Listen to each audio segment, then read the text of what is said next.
Hello. This lecture picks up where the last lecture left off.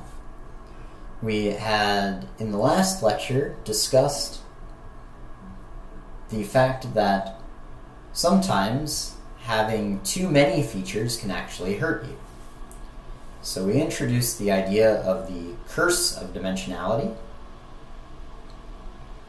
and I explained that as we add more dimensions to our feature space, the data starts to get spread out along those different dimensions. And it can be difficult to detect a trend in the data when it is too spread out. And I provided an illustration with a sinusoidal wave where when we had several hundred or 1,000 points, it was very easy to see that this was a sinusoid. But as we decreased the number of points, as the data got more sparse, that trend was harder to distinguish by eye. So as we add dimensions, our data can become sparse, and it can be hard for our machine learning models to pick up on any trend in sparse data. I then introduced some techniques for assessing feature importance, as well as selecting out the most important features and eliminating those that we don't need. We also discussed regularization, which is a companion to the idea of eliminating features, where instead of eliminating features from data, we simply bias our model towards disregarding features. So we bias the coefficients towards 0 in our model, which diminishes the impact of any given feature on the predictions. This means that features that are not very impactful, that are just adding noise, that noise doesn't get incorporated into the model quite as easily. So regularization can be a tool for combating overfitting, and in fact is a very important and common technique in very complex models where overfitting is a problem, such as neural networks.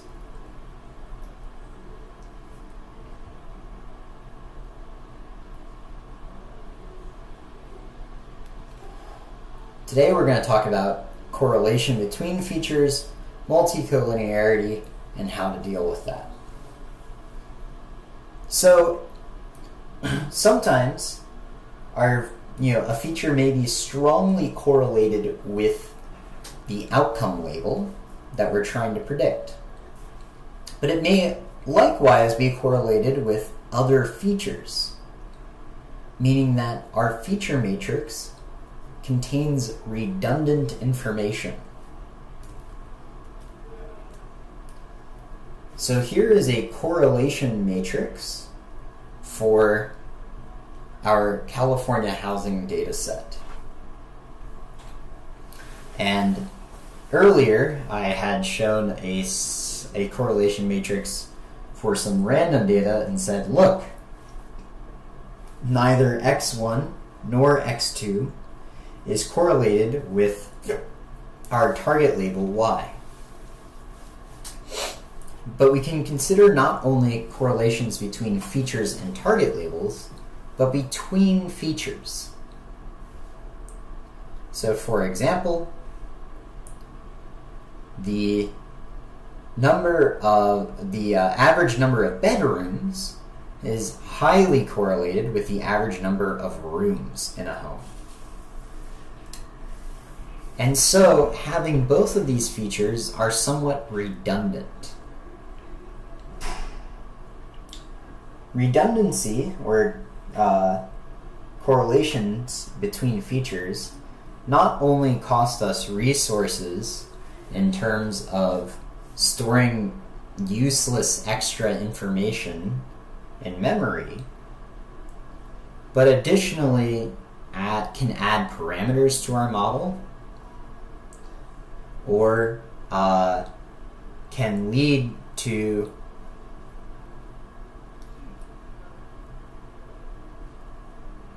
funny overfitting, where the model is fitting two correlated features at the same time.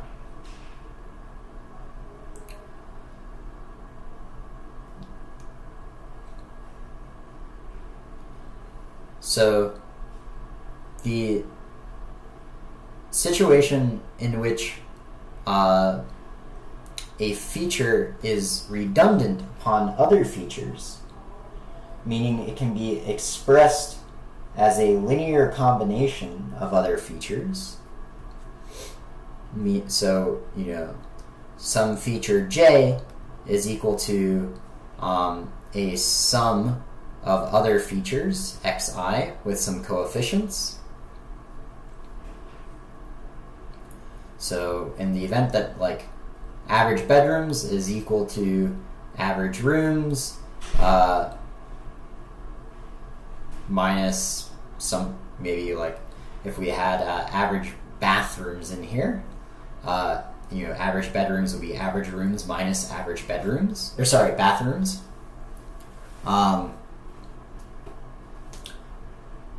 Then this interdependence between the features is called multicollinearity. And because linear regression depends on matrix inversion, this can make our regression unstable. So trying to invert matrices that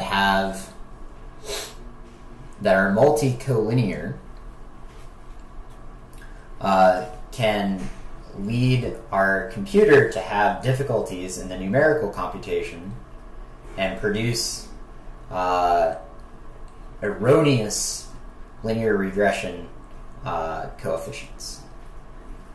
And this might sound like not such a big deal because, this is a instability that only applies to linear regression. But as we showed earlier, linear regression is often used actually for fitting nonlinear models via taking feature transformations. So this is something we should pay attention to for multiple reasons. Not only because correlated features waste space, waste training time, unnecessarily increase model complexity, but also they can make linear regression unstable because of peculiarities in the feature matrix. So it's always a good idea to look for what features might be correlated with each other and try to eliminate redundancies in the feature matrix. So it's probably unnecessary to have both average bedrooms and average rooms, since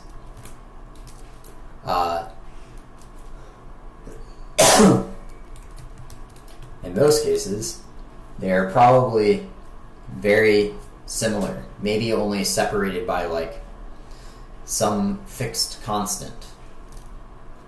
So for instance, if I take average rooms and subtract, or simply let's just plot these two, one against the other.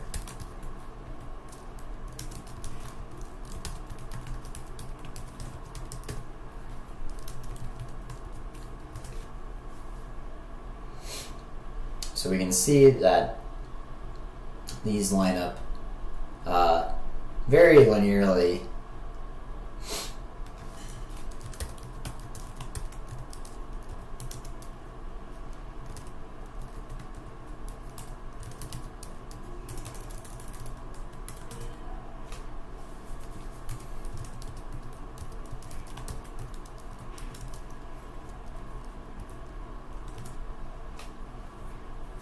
And it looks like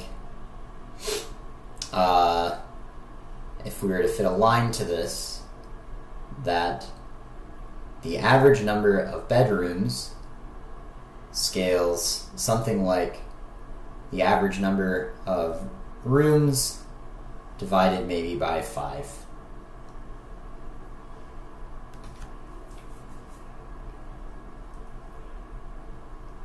And since this data lies along a line pretty perfectly, we could just as well express the information here with one number, how far along I am along this line. So we might want to reduce the dimension of our data by simply fitting a line to this and then projecting every point onto that line. And in fact, that technique is precisely called principal component analysis. So we'll illustrate this more shortly. We could also simply eliminate average bedrooms or average rooms and just keep one of these two, since one variable very closely predicts the other. However, it's somewhat better to do as I mentioned before, fit a line and project the points onto that line. So that technique is known as principal component analysis. And in case what I just said about projections doesn't make that much sense, here's what I mean. Earlier, we had this data set that I was telling a story about, where I said, imagine these are the heights of some bean plants along the x-axis and the size of their leaves on the y-axis. And we were discriminating between two types of bean plants, red and blue. And I said that we were better able to separate these two clusters with two-dimensional data than one-dimensional data. And that was true. But our separator is still one-dimensional. It's just a one-dimensional line. So when we were able to draw this diagonal line, that performed better than drawing a vertical line, because the difference between these data sets is more along this direction, along this line, than vertically.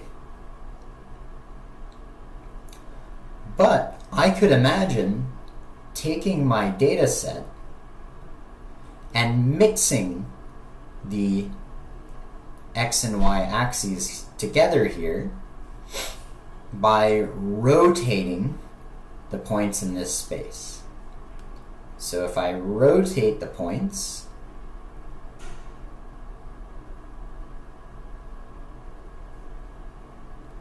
now I have a nearly vertical line. If I had a finer scale on this rotation, I could get it pretty much exactly vertical.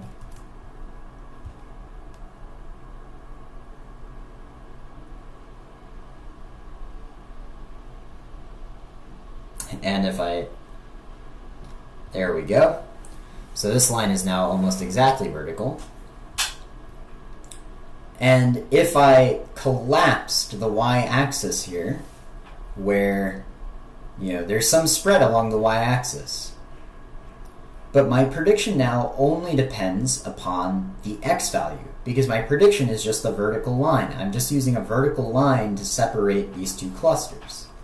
So I can now recollapse my data onto the x-axis, and I wouldn't lose any predictive power. So this technique of rotating the data and then projecting it down onto a line is called principal component analysis. In principal component analysis, we calculate along what directions in the data does the most variance occur. So if I unrotate this, the answer in our case is that most of the variance occurs along this direction, from bottom left to top right. And so if I drew a line in the direction that most of the variance occurs, and then I projected all the points down to that line, I would once again have one-dimensional data. How far to the left or right a point is along that line.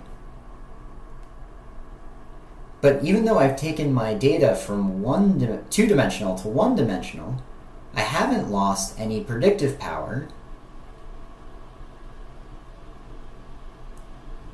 because that line that I would be projecting all the data points onto is perpendicular to the line that I will use to make my separation between the two classes.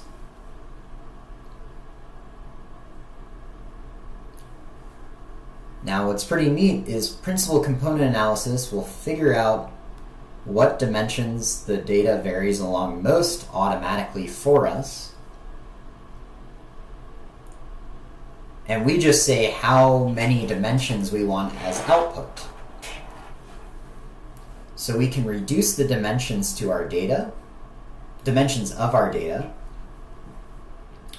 where we only retain the axes or dimensions in our feature space along which most of the variance in our data occurs. So for instance, if I create a PCA object and I set the number of components to be 1, meaning I'm going to have one-dimensional output, I can fit and transform my training and test data from this data set and compare how my two-dimensional logistic regressor performs relative to the one-dimensional logistic regressor on the PCA components. And even if we increase the precision here, we see they perform the exact same. As I said, since this logistic regressor is drawing a straight line, we could imagine just rotating this data.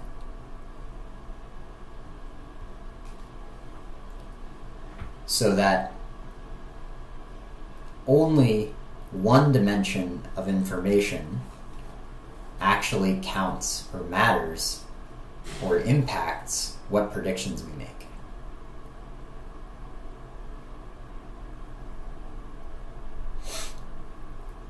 If you are used to linear algebra and you're familiar with eigenvectors and eigenvalues, you can think of taking a feature matrix and computing the eigenvector decomposition of the matrix and only retaining the components with the largest eigenvalues.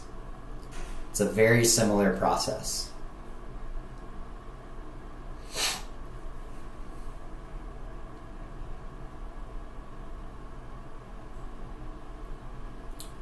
So this concludes most of the discussion about feature engineering proper.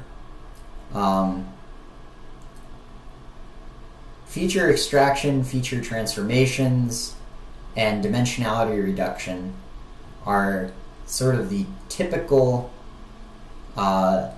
feature engineering topics. But there's an additional topic that relates to feature engineering, but also extends beyond it, which is ensemble modeling. So, previously in lecture, I illustrated some examples where we came up with new features by performing some kind of mathematical calculation on our data based on some intuition we had. For example, I had the intuition that the autocorrelation of temperatures at a 6-month lag would be close to -1 for cities that experience 4 seasons, and close to 0 for cities closer to the equator, which might have 2 seasons that aren't discriminated by temperature, but rather by precipitation. Another example I worked through was I had the intuition that the geographic information contained in the housing price data might be related to proximity to LA or San Francisco. And so we constructed a new feature which reported the minimal distance to one of those 2 city centers. But we won't always have some easy intuition about our data. We won't always be able to look at it and say, oh, that looks like it behaves according to exponential decay, or that looks logarithmic, or these 2 peaks correspond with particular meaningful locations on a map. It's not always possible. In this case, what we can do is use machine learning to engineer features for us. And in that case, we will combine multiple machine learning models into one model, where the first steps make predictions based on some subset of the features, or perhaps all the features, and then the prediction from this first layer of models becomes the input into a later model. And this is known as ensemble modeling. One of the more well-known examples of an ensemble model is a random forest. And as you might guess from the name, a random forest is composed of an ensemble of decision trees. So we have many decision trees in our forest. And in particular, we train many decision trees on random pieces of our data and then average together the predictions of those individual trees. So the predictions from individual trees become features in the final prediction. The final prediction is simply an averaging together of the predictions of the individual trees.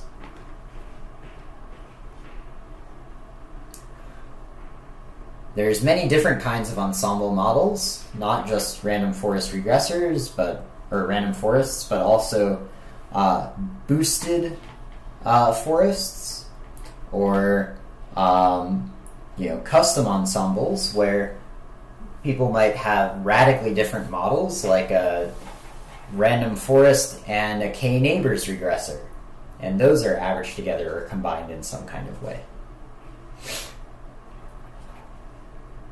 in some sense, neural networks are ensemble models consisting of sometimes millions of logistic regressors ensembled together.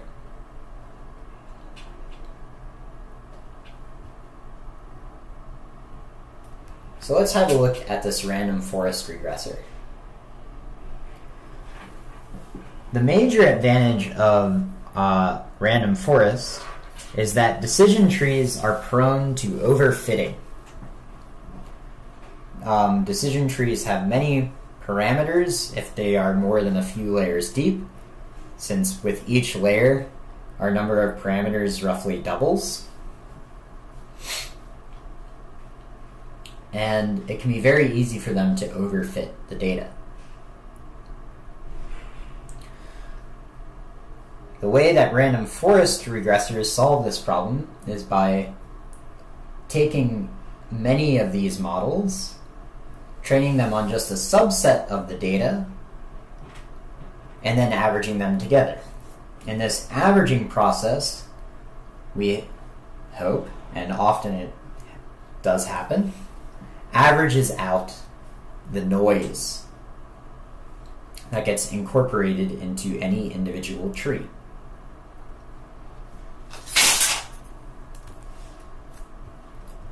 Using a random forest is as easy as using any other regressor in scikit-learn. So we're going to do our train test split as usual. We'll scale our data, again, as usual. And then we'll construct our random forest regressor. And there's a few different hyperparameters that are important in random forests. The perhaps most significant is the number of estimators. This is how many trees we will train in our forest that will get averaged together at the end. How many trees are in our ensemble?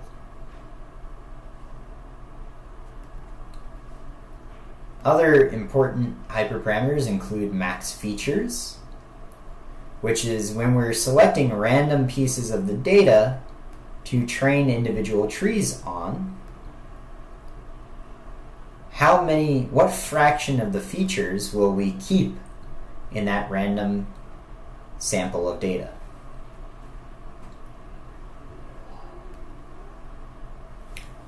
The full list of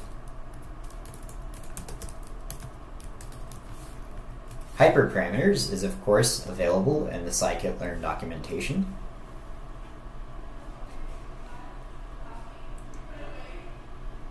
Many of them are shared with decision trees, so there's things like min samples split, min samples leaf, as before. But since we're training over many decision trees trained on random subsets of the data, we're a little bit less concerned, usually, with the hyperparameters controlling the individual trees. Because no individual tree has to be very optimized. At the end, we're going to average them all together anyway. And so the impact of any particular tree is going to be diluted by the averaging. It's only when many trees agree on a prediction that the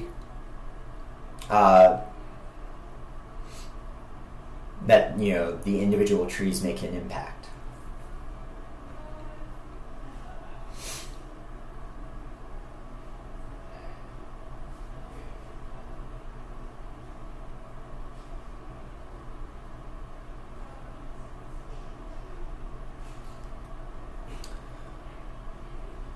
So we'll do a grid search over the max features hyperparameter with 50 trees in our random forest.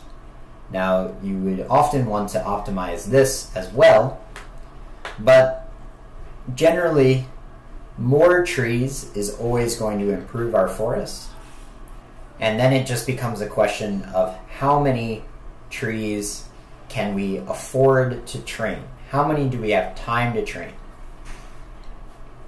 So we're going to limit it to 50 for now, just because I don't want to wait several minutes every time we train the random forest.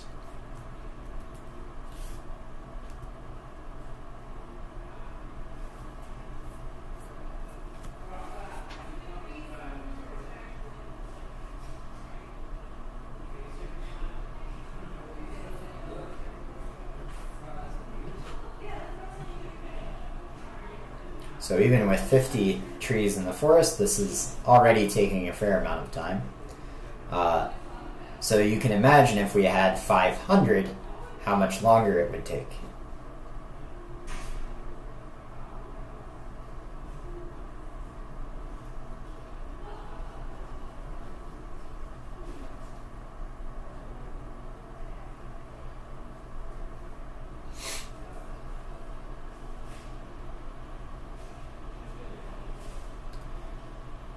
As you can see, the remaining cells here are just optimizing other hyperparameters of our random forest, including the minimum samples per leaf in the individual trees, and finally the number of trees in the forest. So in this case, I have no doubt 300 will be best, but since it will take quite a while to train, I'm not actually going to conduct these grid searches because I would rather spend time actually sharing new information than waiting for grid searches to train. So it turned out that the best value for max features was this 0.4 value. So we could go on and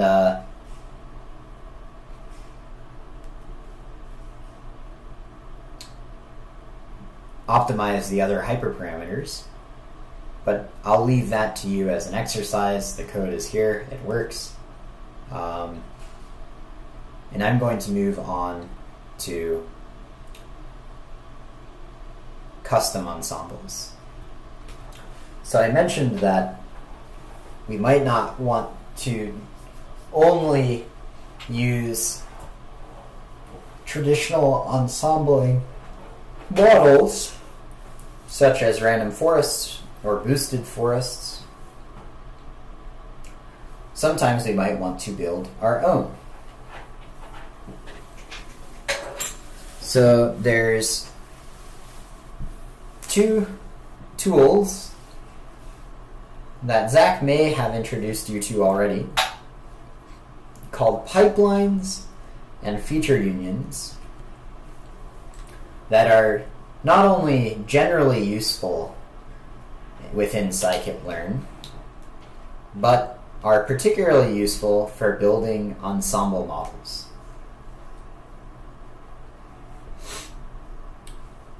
And one of the reasons they are particularly useful is because the models in the earlier layers of our ensemble are not really making predictions exactly. We're thinking of them as feature extraction engines. And so really they're more like transformers. And so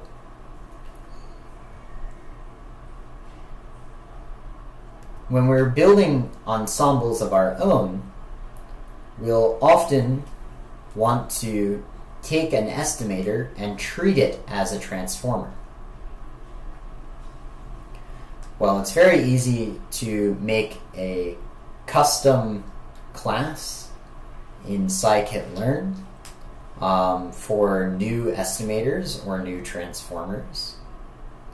Scikit-learn provides base classes that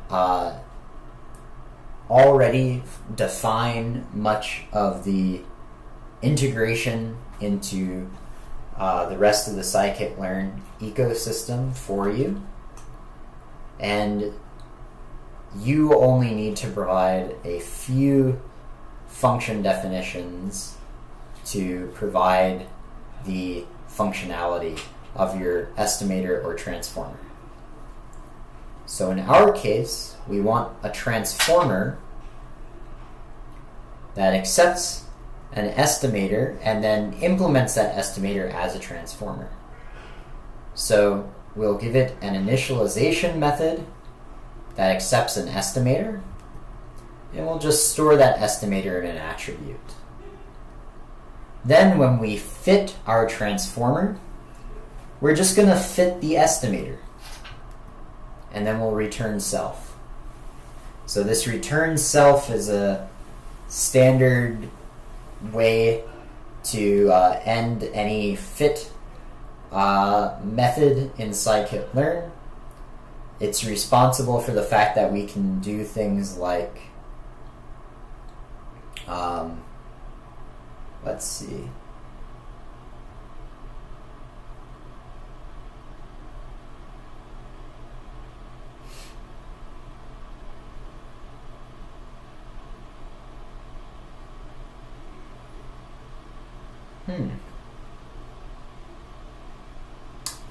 So I've scrolled past several instances here of fit transform. So this is equivalent, in fact, to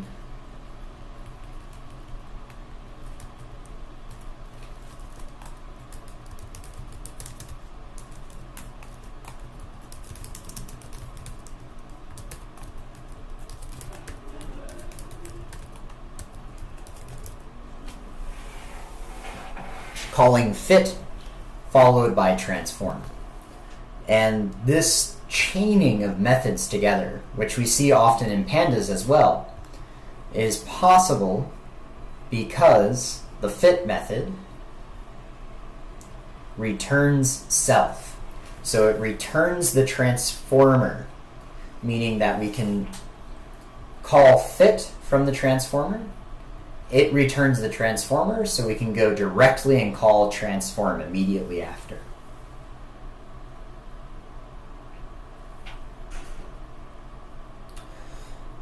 So our fit method will fit the estimator and return the fitted transformer. And then the transform method will simply return the predictions from the estimator. And this numpy at least 2D just makes sure that this output comes out as a column vector, which is important if we're going to interpret this prediction as a feature for subsequent estimators. So now that we have our estimator transformer, we can use estimators in an ensemble with pipelines and feature unions to build a feature extraction engine for performing predictions.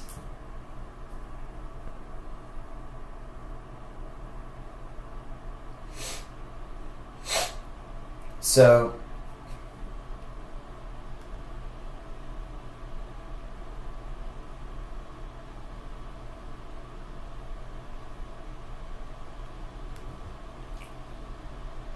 feature unions are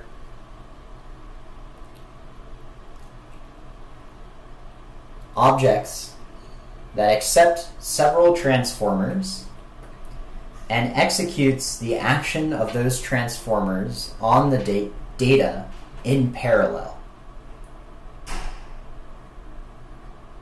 Meaning, I can make a decision tree regressor and a k-neighbors regressor, and these will, and I put them inside my estimator transformer class, or object, and these two regressors will independently be fit to whatever data I fit them to and make predictions independently of one another. And those outputs, the two columns of predictions, one from the decision tree regressor, one from the k-neighbors regressor, will be concatenated together into a feature matrix. So let's see that in action.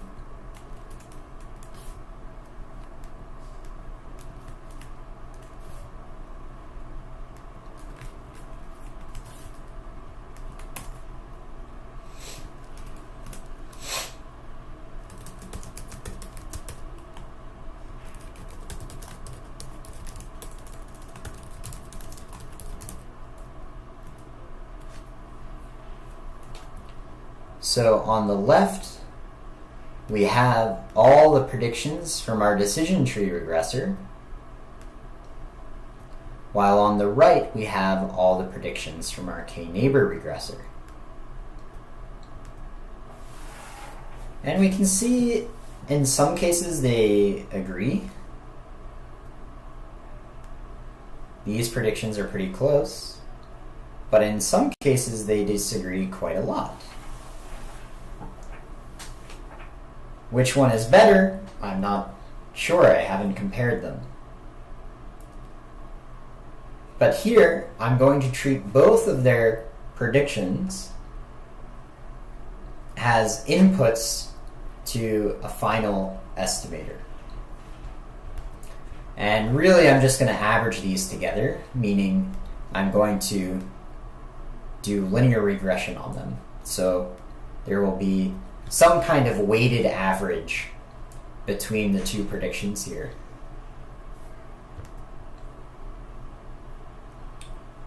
So a feature union executes many transformers in parallel. A pipeline executes several transformers followed by an estimator in series. So the pipeline is an object where I can fit data and make predictions and work with it just like any other scikit-learn object. But it will, anytime I call the fit method of the pipeline, it will first fit the standard scalar and use that to transform the data. It will then encounter my feature union, which will make fit and make predictions in parallel from these two regressors. And then though that transformed data coming out of the feature union gets fed into a linear regression estimator for a final prediction coming out of the pipeline.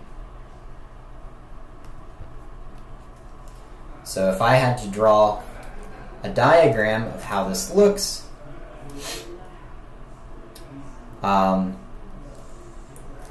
the data comes in,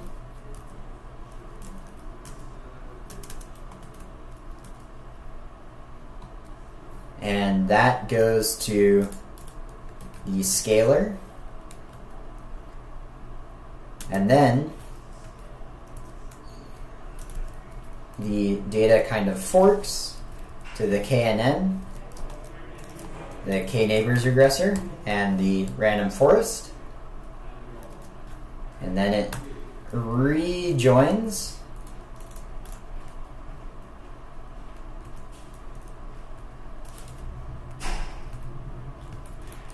at the linear regressor.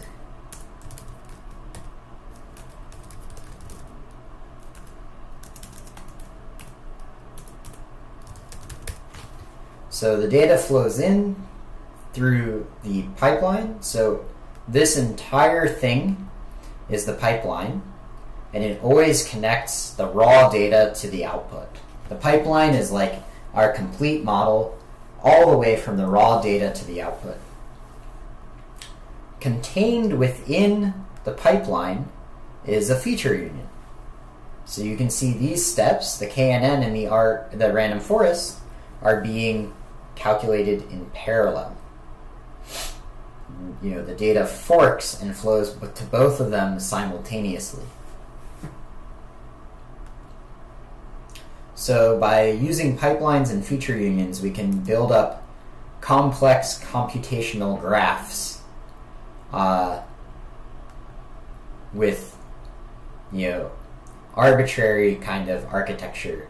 Things can be splitting up and rejoining, and our final model might be composed of several pipelines and feature unions.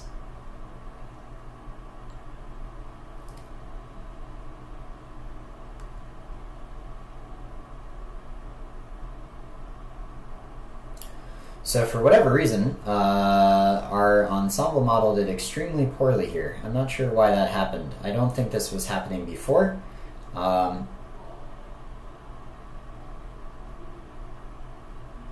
This is quite surprising to me, but maybe I can figure it out. I was planning to compare it to just a simple k-nearest neighbors model.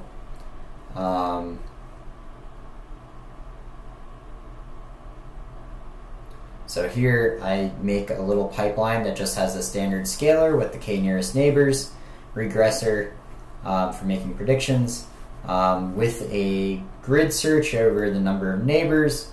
The ideal number of neighbors is 10 in this case, and we get an R squared of 0.67.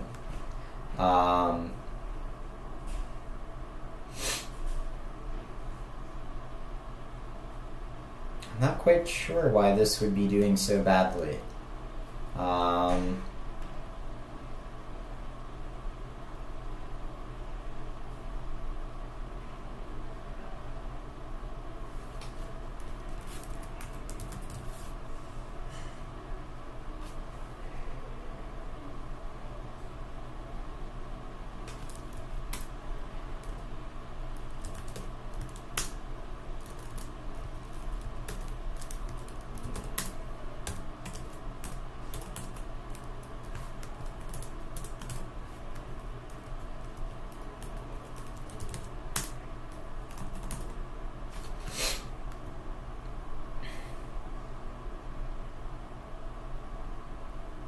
These coefficients seem reasonable. So it's taking 80% of the prediction from the k-nearest neighbors and 20% from the random forest. Yeah, I'm not sure exactly what is going wrong here. But evidently it doesn't like something. Well, rather than try and debug this, which could be quite boring, I want to conclude my discussion of feature engineering with a little bit of a tour of the scikit-learn documentation. Scikit-learn has really terrific documentation. I hope Zach has impressed this upon you already.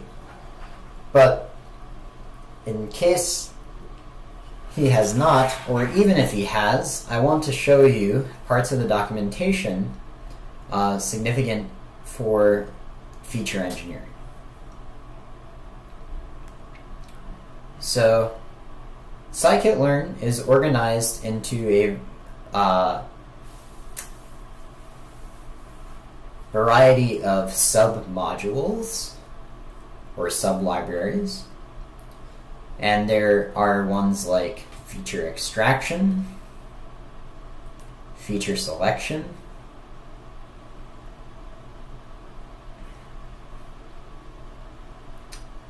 let's see, is there anything else that I'm maybe forgetting?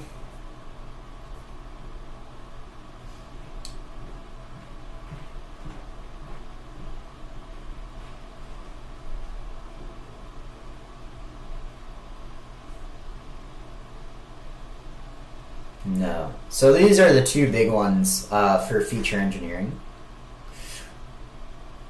Feature extraction has many useful tools for dealing with cases where our data is not numerical. So you can see there's not a ton of tools here. But there's tools for images as well as text. So, for instance, if we had some books where we wanted to do machine learning to figure out what genre each book belonged to, or maybe who wrote it, what author wrote each book. We would need to figure out a way to represent the words in that book as numbers so that a machine learning model could actually make predictions. And all these vectorizers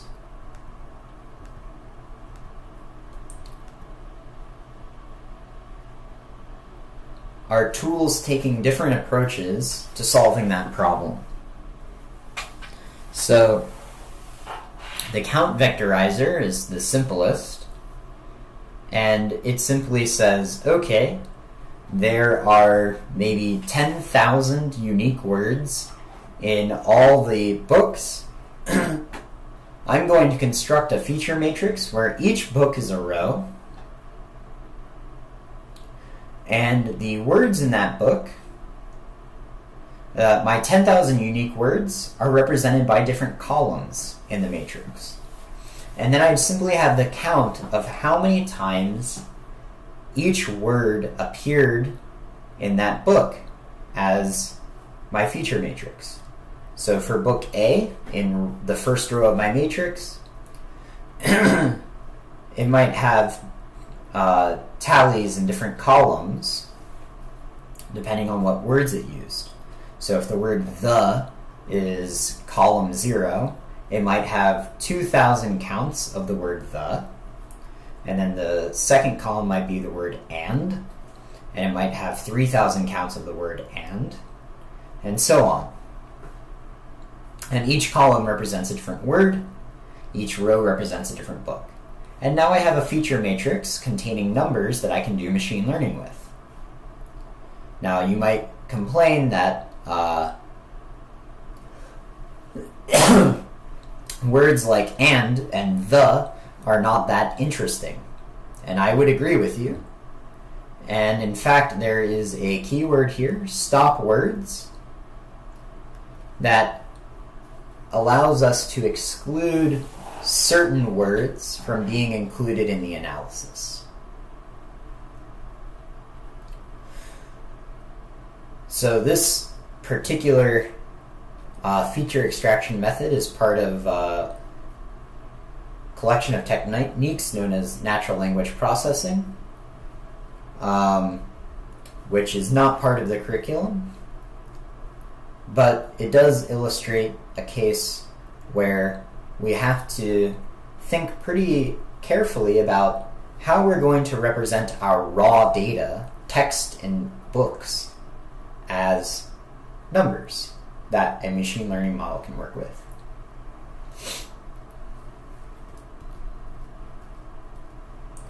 So the feature extraction library, sublibrary, contains a lot of these kinds of tools,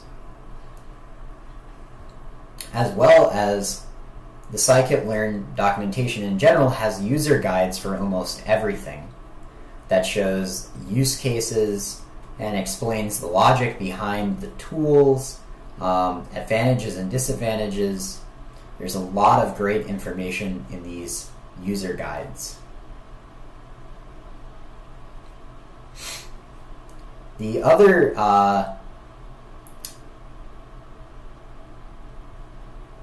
sublibrary that's very useful for feature engineering is the feature selection submodule.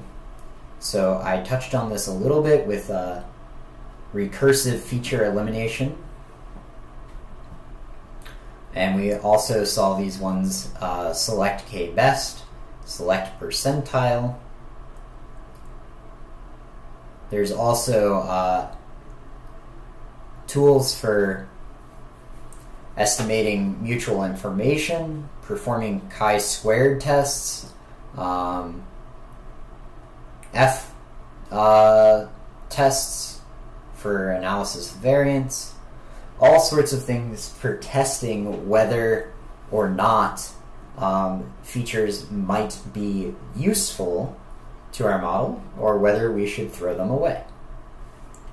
And again, there's a terrific user guide explaining how we should think about univariate feature selection versus interactions between features, how to incorporate feature selection as part of a pipeline so that we can automate it versus using grids, or automatically optimize it using grid search. So I highly, highly recommend that you poke around the documentation, especially these user guides, and acquaint yourself with these tools.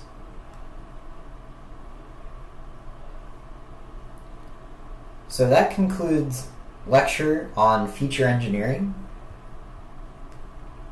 This is also the final notebook, the final lecture notebook. So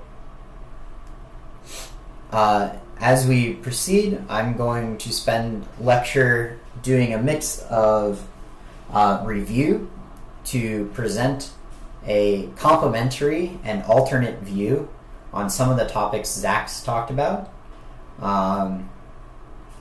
which will hopefully deepen and expand your knowledge on the topics, as well as I will probably devote some lecture time to some of the mini projects to provide some extra clarity around places where some students have found the instructions somewhat confusing.